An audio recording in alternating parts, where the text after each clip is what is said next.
Daw yw'r droell wedi'r nyddu nawr.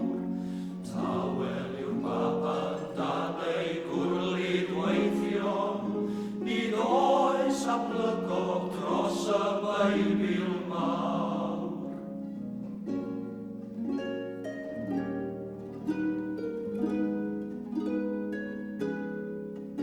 Mae'r dresel olw yn llawn o lestri gleisio, a'r Jenny yn y cwbwr bach i gyd.